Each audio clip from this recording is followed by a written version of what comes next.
ये unit vector के लिए आपको पता है कि ऐसा वेक्टर है जिसकी मैग्नीट्यूड जो है वो 1 हो, यानी यूनिट के नाम से इज़हार है, ऐसा वेक्टर है जिसकी मैग्नीट्यूड क्या हो, 1 हो। यूनिट का मतलब ही 1 है। तो ऐसा वेक्टर जिसकी मैग्नीट्यूड 1 हो, 1 हो, उसे यूनिट वेक्टर कहते हैं। और the vector having magnitude equal to 1 is called unit vector. अच्छा, इसमें साफ ज़ाहिर है जब इसकी मैग्नीट्यूड 1 है तो इसकी डायरेक्शन जो है ना कोई होगी, और जिस भी वेक्टर के साथ ये लगा होगा यूनिट वेक्टर, उसकी डायरेक्शन बताएगा ये, क्योंकि मैग्नीट्यूड को तो चेंज नहीं कर सकेगा। उसके साथ लगने का मतलब है, जोड़ने का मतलब है 1 इसकी मैग्नीट्यूड है, तो उसको मल्टीप्लाई करने से उसकी मैग्नीट्यूड तो चेंज नहीं होगी, डायरेक्शन बता देगा।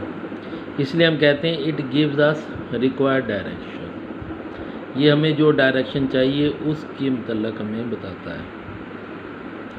और ये भी हम करते हैं कि यूनिट वेक्टर जो है, आम वेक्टर पर आपको याद होगा, ये देखें आम वेक्टर पर हम तीर का निशान डालते हैं, लेकिन यूनिट वेक्टर के हम कैप डालेंगे। वेक्टर पर हम तीर का निशान डालते हैं और यूनिट वेक्टर पर कैप डालेंगे। अब यहाँ पर ये जो है ये क्या चीज़ है, ये देखें ये वेक्टर है, ये उसकी मैग्नीट्यूड है, ये उसका यूनिट वेक्टर है।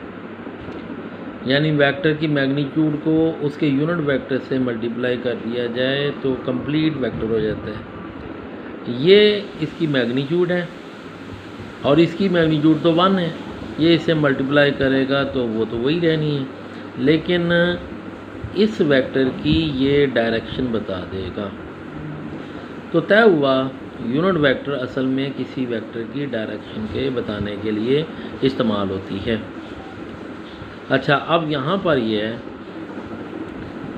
मैं यहाँ से यूनिट वेक्टर निकालना चाहता हूँ तो इसको नीचे ले जाऊँगा, इसके नीचे चले जाएगी, तो ए वेक्टर बटा उसकी मैग्नीट्यूड, तो यूनिट वेक्टर आ गया। इसका मतलब है जब भी किसी वेक्टर का यूनिट वेक्टर निकालना हो तो आप क्या करेंगे, vector divided by its magnitude, यानी वेक्टर को उसी की मैग्नीट्यूड से तकसीम कर दिया जाए, उसी वेक्टर की यूनिट वेक्टर मिल जाएगी। यानी वेक्टर की जो भी मैग्नीट्यूड है, ए वेक्टर है, उसकी जो भी मैग्नीट्यूड है उससे डिवाइड कर दें तो वेक्टर उसका यूनिट वेक्टर आ जाएगा। अगर इस वेक्टर की मैग्नीट्यूड 5 है तो आप इसमें देखें ये 5 तो है इसकी मैग्नीट्यूड, और 5 से भी तकसीम कर दें तो जवाब 1 आ गया। 1 यूनिट वेक्टर की मैग्नीट्यूड आ गई 1, और डायरेक्शन उसकी पता चल जाएगी। तो इसलिए देखें ये it is represented by a letter with cap on it as a के ऊपर कैप, आर के ऊपर, एन के ऊपर कैप, और इसको वेक्टर को इस तरह लिखा जा सकता है, यूनिट वेक्टर आपका ये बन गया।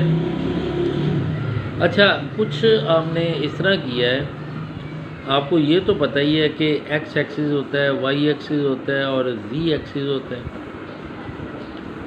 अच्छा, एक्स एक्सिस, वाई एक्सिस और जी एक्सिस की तरफ भी कोई वेक्टर होंगे तो इनके यूनिट वेक्टर भी होंगे। हमने जिस तरह एक्स, वाई और जी को फिक्स किया है, इसी तरह हमने इस तरफ कुछ जो तीनों यूनिट वेक्टर हैं उनको भी नाम फिक्स कर दिए हैं कि आपने यही रखने हैं। जैसे एक्स की तरफ जो यूनिट वेक्टर है ये आई, स्मॉल आई, और वाई की तरफ जो यूनिट वेक्टर है जे, स्मॉल जे, और जी की तरफ यूनिट वेक्टर स्मॉल के, और कैप इसके ऊपर डालनी है आई जे के पे। तो ये अब जहाँ पर भी कहीं आई आ गया ना तो आपने फ़ौरन कह देना है ये वेक्टर एक्स एक्सिस की तरफ है। अगर जे आ गया तो आपने फ़ौरन कह देना है ये वाई एक्सिस की तरफ है।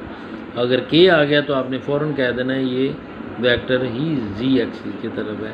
तो इसी पर फिर हमने ये इसमें लिखा है unit vector is obtained by dividing the vector by its magnitude in space I J K are unit vector along X axis Y axis and Z axis respectively.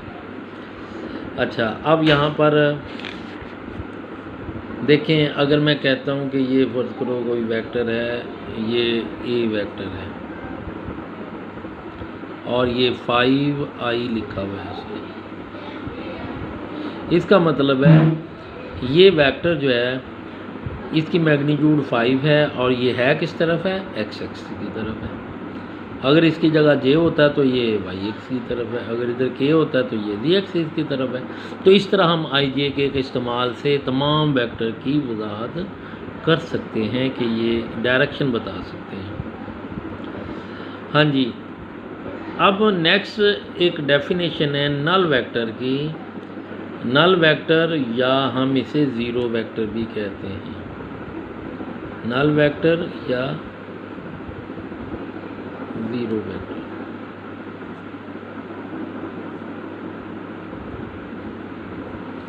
हाँ जी, नल वेक्टर को हम ज़ीरो वेक्टर भी कहते हैं। नाम से ज़ाहिर है ज़ीरो, ऐसा वेक्टर जिसकी मैग्नीट्यूड क्या हो, ज़ीरो हो। The vector having zero magnitude, हाँ, जब मैग्नीट्यूड ही ज़ीरो हो तो फिर आप इसको बना ही नहीं सकते वेक्टर को, तो डायरेक्शन फिर कौन सी देंगे, तो आप फिर कहेंगे एनी डायरेक्शन या आर्बिट्रेरी लफ्ज़ इस्तेमाल होता है, आर्बिट्रेरी डायरेक्शन, एनी डायरेक्शन कह दें या आर्बिट्रेरी डायरेक्शन कह दें, इज़ कॉल्ड नल वेक्टर। यानी ऐसा वेक्टर जिसकी मैग्नीट्यूड ज़ीरो हो और उसकी डायरेक्शन कोई भी हो, कोई भी इसलिए लिया जाता है ये वेक्टर एक ऐसा है जो कि आप बना नहीं सकते, कागज़ पर बनाया नहीं जा सकता, इसलिए हम कहते हैं कि ये ज़ीरो वेक्टर है। ऐसा वेक्टर जिसकी मैग्नीट्यूड ज़ीरो हो वो क्या कहलाएगा, नल वेक्टर, ज़ीरो वेक्टर कहलाएगा। इसको ज़ाहिर कैसे करेंगे, it is denoted by O डाल के उसके ऊपर टी डाल दें, ज़ीरो वेक्टर हो जाएगा।